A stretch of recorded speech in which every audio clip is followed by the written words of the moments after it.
5월은 가정의 달입니다. 해마다 5월이 되면 이곳저곳에서 행사를 많이 하지요. 어린이들을 위한 행사도 하고 또 부모님께 사랑을 표현하는 행사도 하고 가족들이 함께 어울려서 사랑을 확인할 수 있는 그런 행사도 많이 합니다. 교회도 어린이 주일과 어버이 주일을 지킵니다. 오늘 어버이 주일이어서 맛있는 식사를 준비했는데 식사 맛있게 하셨죠? 덕분에 저희도 맛있게 먹었습니다. 그런데 최근 들어서 목사님들이 가정의 달 설교를 하기가 참 힘들어졌다고 하는 이야기를 들었습니다. 저희 담임 목사님 얘기는 아니고요. 어떤 목사님들이 가정의 달 설교가 하기가 힘들대요. 물론 절기 설교라는 것이 매년 특정한 시기에 비슷한 주제를 반복해서 설교를 하다 보니 준비하기가 쉽지 않은 것이 사실인데요. 특별히 가정의 달 설교를 하는 게 더 어렵다, 그렇게 이야기를 합니다. 그 이유는 최근 들어서 급격하게 가정의 형태가 너무 다양해졌기 때문에 그렇습니다. 가정생활, 가족 구성에 있어서 정답이 점점 사라지고 있는 거지요. 한 15년, 20년 전까지만 해도 전형적인 가정의 형태는 아빠와 엄마와 자녀들이었습니다. 자녀도 한 명이면 조금 이상했습니다. 자녀들이어야 했지요. 그러한 시대에는 아빠, 엄마, 자녀들로 구성된 그 가정이 하나님의 복을 받은 가정이라고 말하는 게 전혀 어색함이 없었습니다. 대부분이 그렇게 살았고 또한 그렇지 않다고 하더라도 그러한 모습이 이상적인 형태라고 생각했기 때문입니다. 시편 127편은 가정을 축복하는데 단골로 인용되던 성경 말씀이었습니다. 제가 127편 3절에서 5절 말씀을 한번 읽어드리겠습니다. 보라, 자식은 여호와의 기업이요 태의 열매는 그의 상급이로다. 젊은 자의 자식은 장사의 수중에 화살 같으니 이것이 그의 화살통에 가득한 자는 복되도다. 그들이 성문에서 그들의 원수와 담판할 때에 수치를 당하지 아니하리로다. 아멘. 여러분, 이 말씀은 진리입니다. 하나님께서 믿는 사람들에게 주신 약속의 말씀이지요. 그런데 요즘에는 공예배 때 이 말씀을 선포하기에 좀 용기가 필요합니다. 왜 그럴까요? 자이든 타이든 그렇게 살고 있지 않은 성도님들이 계시기 때문입니다. 장사의 수중에 화살 같은 자녀를 두지 않은 성도님들이 계시기에 그런 분들이 이 말씀을 들으면 마치 당신은 복이 없는 사람입니다 라고 들릴 수도 있기 때문에 어떤 면에서는 조심스럽다는 겁니다. 이혼 가정, 자녀가 없는 가정, 1인 가구, 조손 가정은 교회를 안 다니는 사람들만의 전유물이 아닙니다. 바로 우리 교회 성도들의 삶의 모습입니다.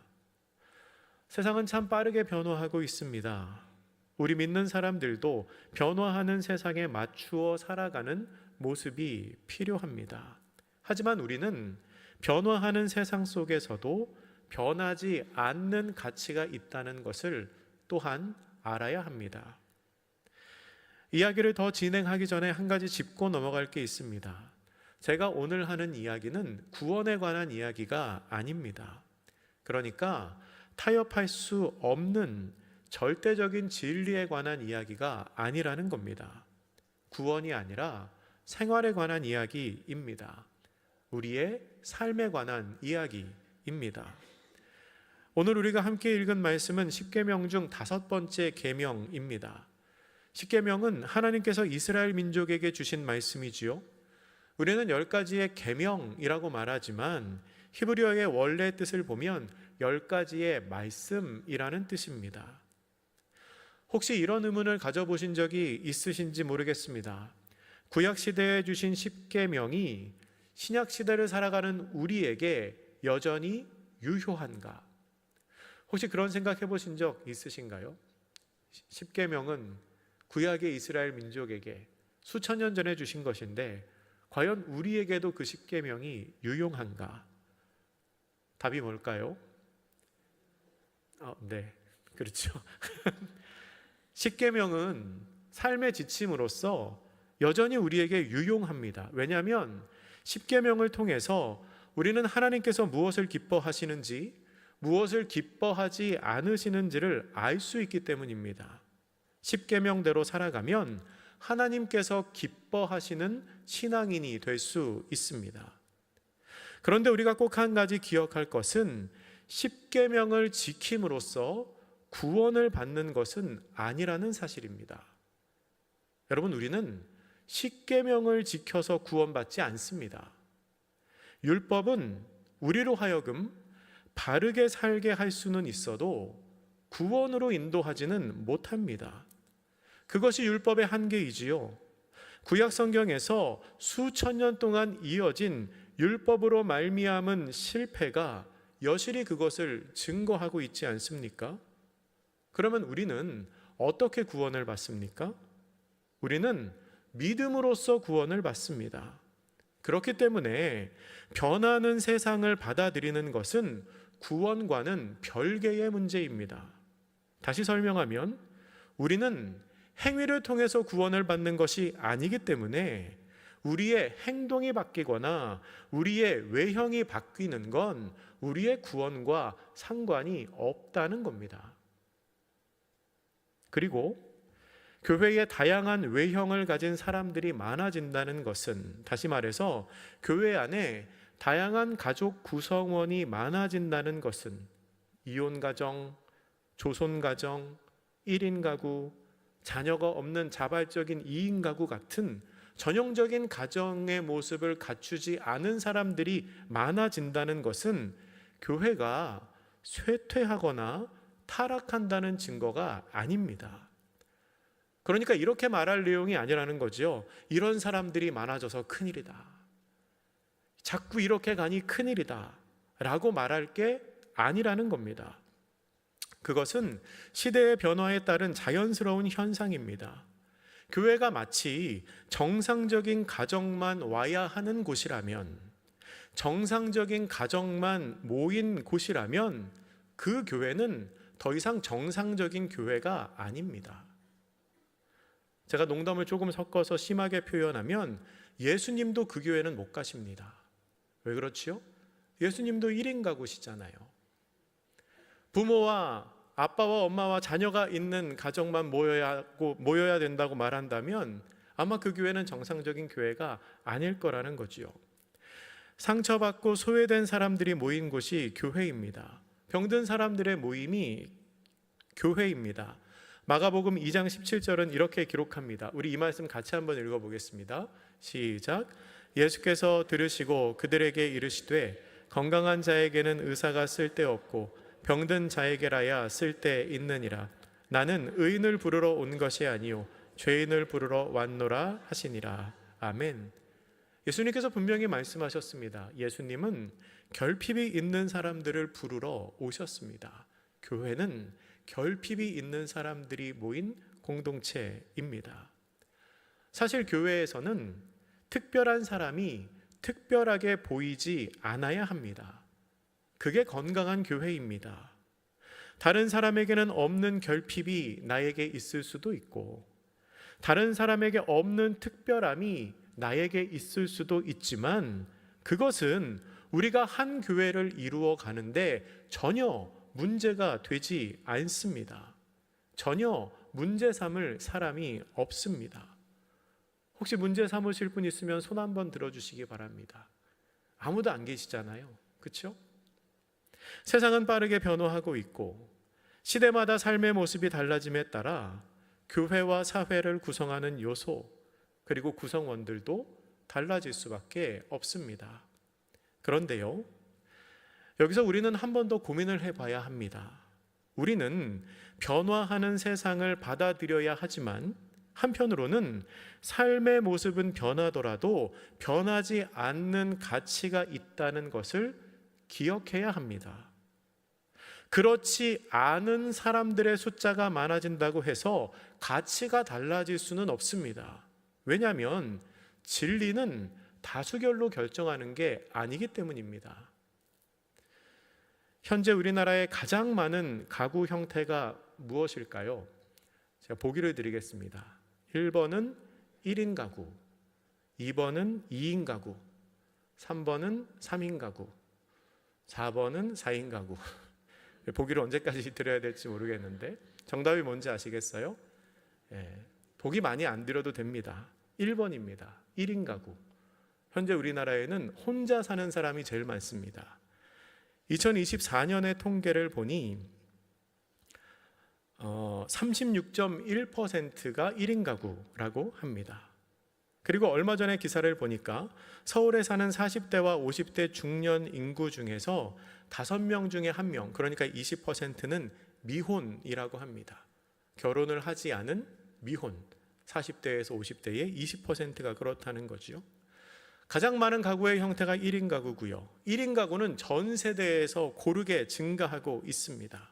그런데 가장 많은 비중을 차지하는 그 삶의 형태를 권장할 만한 모습이라고 말할 수 있을까요?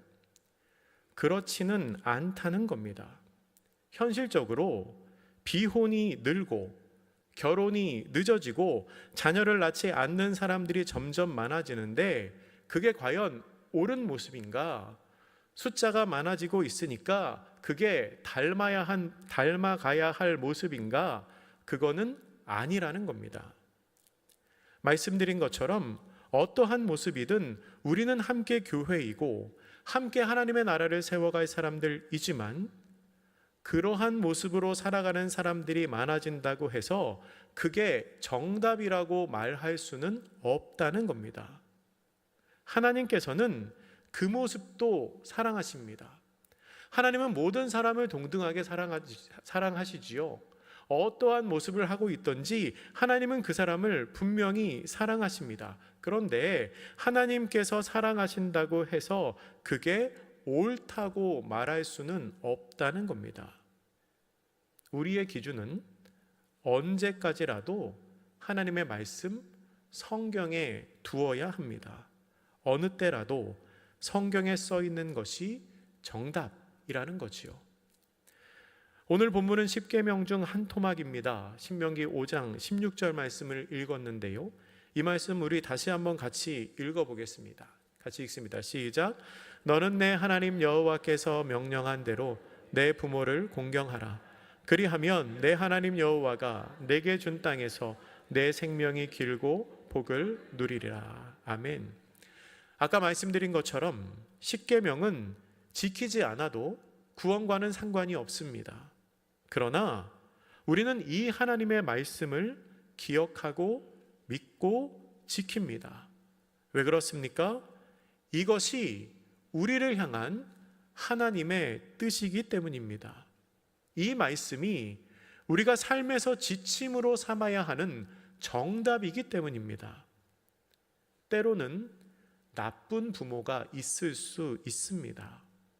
어떤 분은 부모가 없을 수도 있지요.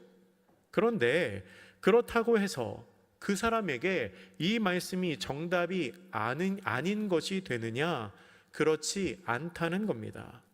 하나님의 말씀은 시대와 상황을 넘어서서 언제나 정답이기 때문입니다. 자녀가 부모를 공경하고 부모가 자녀를 사랑하는 것은 언제까지라도 변하지 않는 가치를 지닌 하나님의 말씀입니다. 하나님께서는 가정의 소중함을 말씀하시며 성도들에게 이렇게 권면을 하십니다. 에베소서 6장 1절부터 4절까지의 말씀입니다. 우리 이 말씀도 같이 한번 읽어보겠습니다. 시작. 자녀들아 주 안에서 너희 부모에게 순종하라. 이것이 옳으니라. 내 아버지와 어머니를 공경하라. 이것은 약속이 있는 첫 계명이니 이로써 내가 잘되고 땅에서 장수하리라. 또 아비들아 너희 자녀를 노엽게 하지 말고 오직 주의 교훈과 훈계로 양육하라. 아멘. 여러분 오늘 오전에도 이 말씀 들으시지 않으셨습니까? 이 말씀은 진리입니다. 가족의 모습이 달라져도 심지어 가족의 의미가 달라져도 하나님 나라 갈 때까지 이 말씀이 모든 사람을 향한 하나님의 진리라는 것은 변함이 없는 사실입니다. 오늘 본문의 말씀을 다시 한 번 더 읽어보겠습니다. 제가 읽어드립니다. 너는 내 하나님 여호와께서 명령한 대로 내 부모를 공경하라. 그리하면 내 하나님 여호와가 내게 준 땅에서 내 생명이 길고 복을 누리리라. 아멘. 하나님께서 우리에게 이렇게 말씀하고 계십니다. 내 부모를 공경하라. 하나님은 우리가 부모님을 잘 섬기기를 원하고 계십니다. 그런데 우리는 이 말씀을 볼 때에 그리하면 이후에, 그리하면 뒤에 나오는 표현에 관심이 있는 경우가 많습니다. 그리하면 내 하나님 여호와가 내게 준 땅에서 내 생명이 길고 복을 누리리라. 여기에 눈길이 많이 가지요. 복을 지킬 때 받는 보상에 자꾸 마음이 갑니다. 땅에서 내 생명이 길고 복을 누리리라. 실제로 근대 이전의 사회에서는 이 말씀이 실제적인 진리이자 실제적인 조언이었습니다. 왜 그렇습니까? 노인의 지혜를 잘 전수하는 것이 잘 사는 방법이었기 때문입니다. 어르신들에게 삶의 지혜를 잘 전수받아야 농사도 잘 지을 수 있고 살림도 잘 할 수 있었지요. 근데 이후의 사회에서도, 물론 그 이전에도 누군가에게 선하게 대하면 나에게 선한 보상이 돌아올 거라고 사람들은 생각했습니다. 그래서 공경하되 자꾸 그 뒤에 있는 장수와 복에 시선이 가게 되는 것입니다. 그런데요, 그 뒤에 나오는 장수와 복은 이 계명을 지켜야 하는 궁극적인 이유가 아닙니다. 그러면 우리가 내 부모를 공경하라는 계명을 지키는 이유가 무엇입니까? 그것은 하나님의 명령이기 때문입니다. 16절을 시작하면서 하나님께서는 이렇게 분명하게 말씀하십니다. 너는 내 하나님 여호와께서 명령한 대로 내 부모를 공경하라. 그것이 하나님의 명령이고 그것이 하나님의 뜻이기 때문에, 그렇게 하는 것을 하나님께서 기뻐하시기 때문에 우리는 부모를 공경해야 한다는 겁니다. 그러면 공경한다는 것은 어떤 의미일까요? 공경하라라는 말의 히브리어는 카바드입니다. 카바드. 기본적인 뜻은 무겁다라는 뜻입니다. 그리고 영광스럽다, 명예롭다라는 뜻도 그 안에 있습니다. 가장 기본적인 의미를 가지고 와서 생각해 보면 공경하는 것은 무겁게 여기는 겁니다. 부모님의 말씀과 부모님의 뜻을 무겁게 여기는 것이요. 내 삶에서 부모님의 비중을 가볍게 여기는 것이 아니라 무겁게 여기는 겁니다. 부모님을 의미 없는 분으로 생각하는 것이 아니라 내 삶에 의미 있는 분으로 여기는 겁니다. 이것이 부모님을 공경하는 모습입니다. 그런데 이 카바드는 사람에게만 사용되는 단어가 아닙니다. 성경은 부모님을 공경할 때와 하나님을 공경할 때를 같은 단어로 표현을 합니다. 그래서 말라기 1장 6절은 이렇게 기록하고 있습니다. 내 이름을 멸시하는 제사장들아, 나 만군의 여호와가 너희에게 이르기를 아들은 그 아버지를, 종은 그 주인을 공경하나니 내가 아버지일진데 나를 공경함이 어디 있느냐? 내가 주인일진데 나를 두려워함이 어디 있느냐 하나 너희는 이르기를 우리가 어떻게 주의 이름을 멸시하였나이까 하는도다. 이 본문에 나오는 공경도 카바드입니다. 하나님께서는 이스라엘의 아버지 되시는 하나님이시지요. 이스라엘은 마땅히 하나님의 뜻을 무겁게 여겼어야 했습니다. 그러나 이스라엘은 하나님을 공경하지 않습니다. 우리가 부모님을 공경하는 것과 하나님을 공경하는 것은 그 원리가 똑같습니다. 말씀을 무겁게 여기는 것, 내 삶에서 그분의 비중을 가볍게 여기는 게 아니라 무겁게 여기는 것, 그것이 부모님을 공경하고 또한 하나님을 공경하는 모습입니다. 오늘은 어버이 주일입니다. 어버이 주일 오후 예배 설교를 준비하면서 그러니까 이 설교입니다. 이 설교를 준비하면서 사실 제가 원래는 효도하십시오라는 얘기를 하고 싶었습니다. 효도하시라는 얘기를 하면 좋겠다. 제가 최근에 2달 동안 사무엘 상하를 열심히 읽었거든요. 바이블 칼리지 준비하면서 사무엘 상하를 열심히 읽었습니다. 그래서 사무엘 상하에 나오는 효자를 찾아서 이렇게 사시라고 말씀을 전하면 좋겠다라고 생각했습니다. 그래서 열심히 성경을 보았는데요, 효자가 없습니다.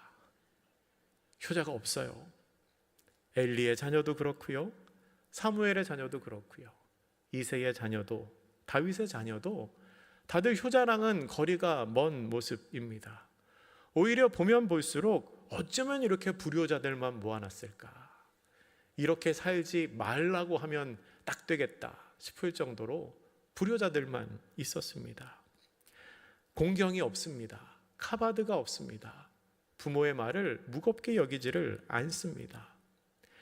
제사장 엘리의 아들들은 행실이 좋지 않았습니다. 엘리가 충고하지만 도무지 말을 듣지 않습니다. 사무엘상 2장 24절과 25절 말씀입니다. 내 아들들아, 그리하지 말라. 내게 들리는 소문이 좋지 아니하니라. 너희가 여호와의 백성으로 범죄하게 하는도다. 사람이 사람에게 범죄하면 하나님이 심판하시려니와 만일 사람이 여호와께 범죄하면 누가 그를 위하여 간구하겠느냐 하되 그들이 자기 아버지의 말을 듣지 아니하였으니 이는 여호와께서 그들을 죽이기로 뜻하셨음이더라. 엘리는 아들들에게 그렇게 하지 말라고 말합니다.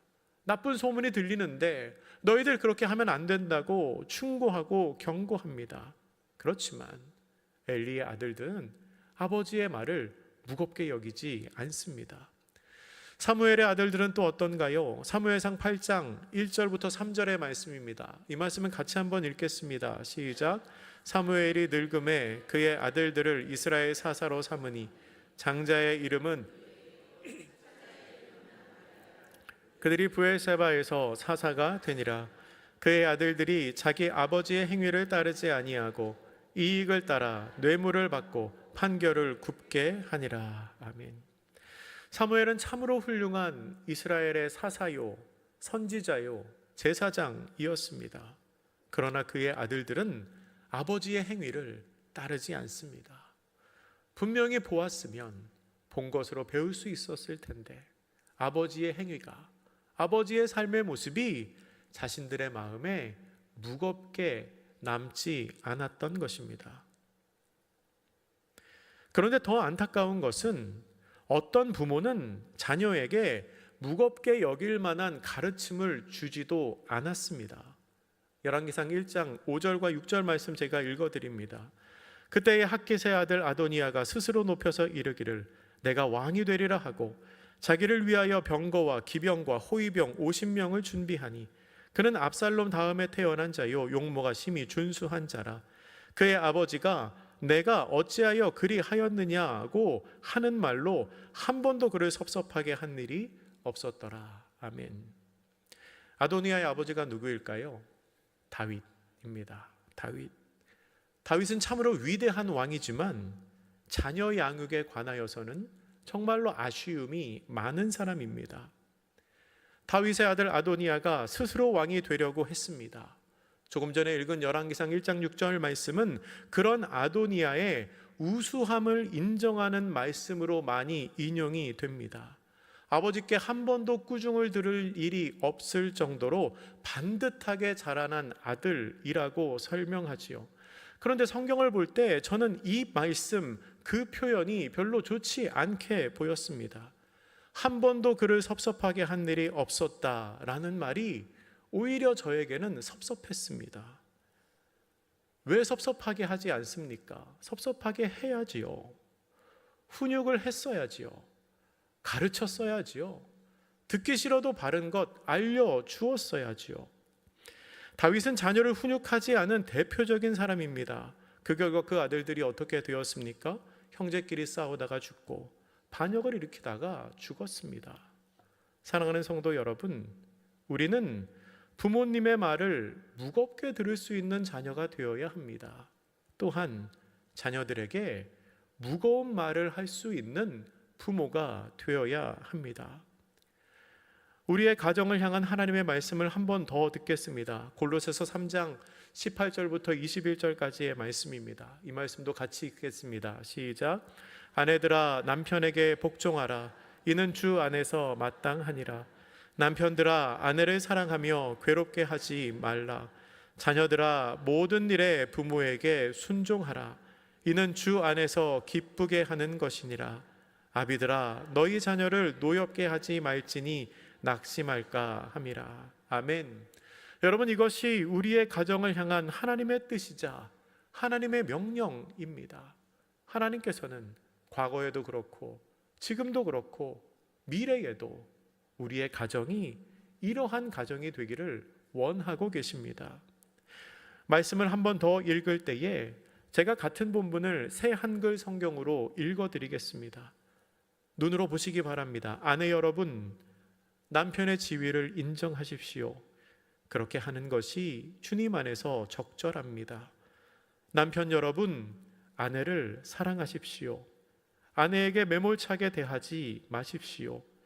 자녀 여러분, 모든 일에 부모님께 순종하십시오. 이것이 주님 마음에 드는 것이니까요. 아버지 여러분, 여러분의 자녀들을 짜증나게 하지 마십시오. 그들이 풀 죽지 않도록 하십시오. 아멘. 여러분, 이것이 우리를 향한 하나님의 뜻이고 우리 가정을 향한 하나님의 명령입니다. 그리고 우리가 기억해야 할 하나님의 진리의 말씀입니다. 사랑하는 성도 여러분, 이 말씀을 무겁게 들으실 수 있기를 바랍니다. 세상은 참으로 빠르게 변합니다. 모양은 달라질 수 있습니다. 그러나 그 안에 있는 중심은 변하지 않습니다. 하루가 다르게 빠르게 변하는 세상에서도 변하지 않는 가치를 붙들고 살아가는 저와 여러분 되시기를 축복합니다. 특별히 가정을 소중하게 여기고 그 안에서 하나님의 사랑을 누리는 저와 여러분 되시기를 주님의 이름으로 축복합니다. 기도하겠습니다. 사랑의 하나님, 빠르게 변해가는 세상 속에서도 주님께서 우리에게 알려주신 진리를 놓치지 않고 살아가는 저희들 되게 하여 주시옵소서. 모습은 변하더라도 본질은 바뀌지 않게 하시며 특별히 하나님께서 세우신 믿음의 복된 가정이 작은 천국을 이루며 하나님의 사랑을 누릴 수 있도록 주님께서 붙들어 주시옵소서. 우리의 어떠한 모습이라도 사랑하시는 주님 앞에 주님께서 기뻐하시는 모습으로 설 수 있는 우리 모두와 한영의 각 가정이 되게 하여 주시옵소서. 감사드리며 예수님의 이름으로 기도드립니다. 아멘. 함께 찬송가 447장 찬양하겠습니다.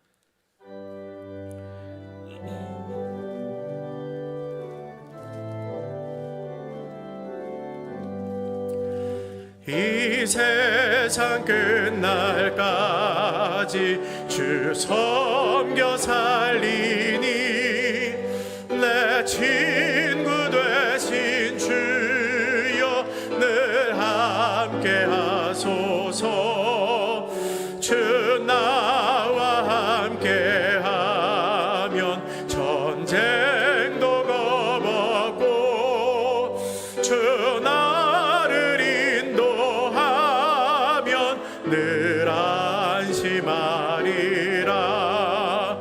나 주를 따를 때에 주 약속하신 것 그 영광 중에 모두 이루어 주소서.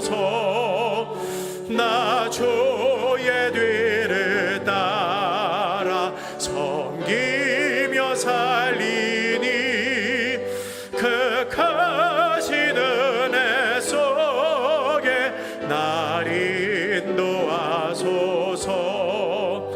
이 세상 온갖 시험 내 맘을 흔들고 저 악한 원수들이 안팎에 있으나 주 나를 돌보시사 내 방패 되시니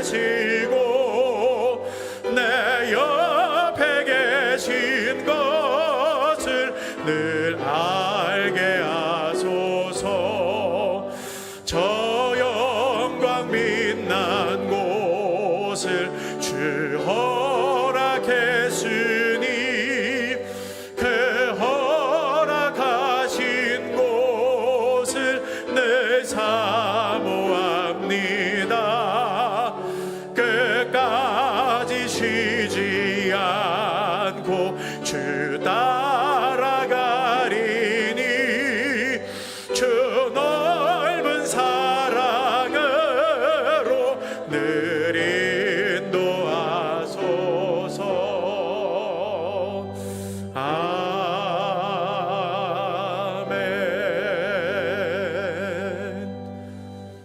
한 번 더 기도하겠습니다. 지금은 우리를 구원하신 주 예수 그리스도의 은혜와 하나님 아버지의 크신 사랑과 성령님의 위로하시고 교통하시고 함께 하심이 변하는 세상에서도 변하지 않는 가치를 붙들고 언제까지라도 하나님의 사람으로 살기를 원하는 우리 한영의 모든 성도들 위해, 그리고 각 가정 위에 지금부터 영원히 함께 계시기를 간절히 축원하옵나이다. 아멘.